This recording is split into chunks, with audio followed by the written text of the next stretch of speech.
Let's jump right into a question that sounds super simple, but trust me, it's not. We're going to tackle a big one. What is law? I mean, you probably think you know, right? You think of things like speed limits, contracts, maybe a courtroom drama. But what is it really at its absolute core? We're going to peel this thing back like an onion, layer by layer, to get right to the heart of it. Okay, so at its most simple, its most basic level, law is just a set of rules. Don't do this, you have to do that. It's pretty much the foundation of order for any society. But, and this is a big but, it's not just any old set of rules. So here's that next layer of the onion. These aren't your parents' house rules, they're not just social customs. The rules we're talking about, legal rules, they come from a very specific place, a government. And that's what separates a law from, say, a friendly suggestion. But believe it or not, we're still not at the core. Okay, this is it, the core. The definition boils down to this: rules imposed by a government with a coercive sanction. That phrase, coercive sanction, that's the secret ingredient. That's what gives the law its teeth. It means there are real, actual, enforceable consequences if you don't follow the rule. So, what in the world is a coercive sanction? All right, let's actually break that phrase down. Because if you really want to understand law, you've got to get the mechanics behind this whole coercive sanction thing. This is where the theory starts to feel, well, real. So, a coercive sanction, it's basically a framework built on three big pillars: duties, rights, and remedies. You can think of them like the gears that make the entire machine of law actually work.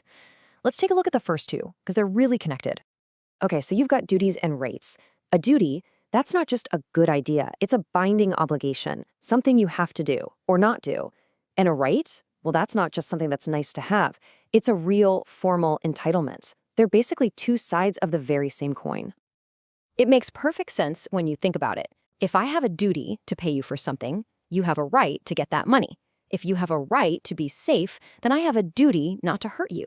See, they're totally connected, perfectly intertwined. So, what happens when someone just ignores their duty or violates your right? Well, that's where the third piece, the remedy, comes in. This is the or else part of the law. The remedy is the consequence. It could be a fine, jail time, or a court order to pay someone back. It's the action that makes the right real and fixes the wrong. Okay, let's add one more layer of complexity here, because it's pretty important. Not all legal rules are the same. They basically come in two flavors. You've got primary rules. Think of these as the rules of the game. Don't steal, stop at a red light. But then, and this is crucial, you have secondary rules. These are the rules for the rules. They're the rules that tell us how we make new laws, how we change old ones, and how we enforce them. And you can't have a functioning legal system or a functioning game without both sets of rules. Okay, so we've established that law is a system of rules, but that leads to a much, much deeper question, a philosophical one. Where does the law get its power, its ultimate authority? Does it just come from us, people, or does it come from somewhere else, something higher? This, my friends, is a debate that has been going on for centuries. And I'm not kidding when I say centuries. We're talking about thinkers from ancient Greece and Rome, all the way to 19th century England. They all wrestled with this. And they basically came up with two major and totally different ways of thinking about it. First up, you've got natural law. And the classic example, it comes from the ancient Greek play, Antigone. So the king makes a law saying she can't bury her brother. And she just defies him. Why? Because she says she's following a higher law, the immortal, unrecorded laws of God. That is the heart of natural law. It's the idea that some rules, some principles are just universal. They exist above and beyond any king or any government. But then you have the complete opposite idea, positive law.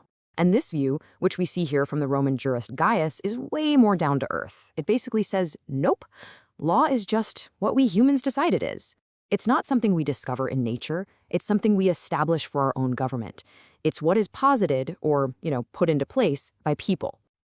Okay, so let's shift gears a bit. We've talked philosophy, but let's get practical. Whether you think law comes from nature or from us, what does it actually do? What's its job in our everyday world? Turns out it does a whole lot. Yeah, it's way more than just punishing bad guys.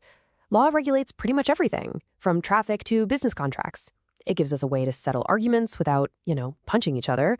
It keeps things predictable, maintaining the status quo. It gives people like judges and police authority. But, and this is a big one, it's also supposed to limit that power to stop them from abusing it. And it even teaches us, shaping our collective ideas about what's right and wrong. And what this all shows is that law isn't some separate thing floating off on its own. It's not in a vacuum. It's literally woven into the fabric of everything else: politics, economics, how we do business, our whole society. If you change the law, you actually change the society.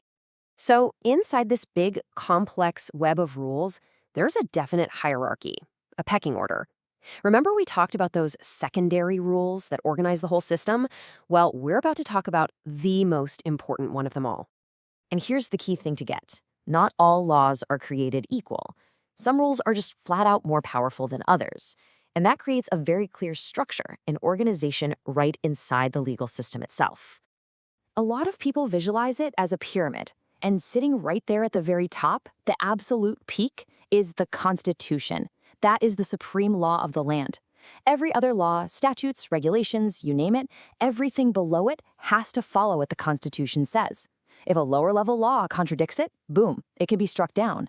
The Constitution is the ultimate rulebook for the whole game. Okay, so we've defined what law is, we've dug into the philosophy behind it, we've looked at its structure, but all of that brings us to our final and maybe our most important point. What's the difference between the law that's written on paper and how it actually works in the real world? Think about it. We can write the most beautiful, noble, perfect-sounding laws you can imagine, but just because it's written down in a book, does that guarantee anything?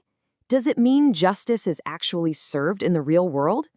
This is that critical difference between form and substance. For example, just listen to this. This is from the Syrian Constitution. It says, "Freedom shall be a sacred right, and the state shall guarantee the personal freedom of citizens." I mean, those are powerful, inspiring words, right? That is the form of the law. A beautiful promise written down for everyone to see. And this is the substance. This is the reality on the ground. And that contrast, it shows us the ultimate truth about law, doesn't it? A law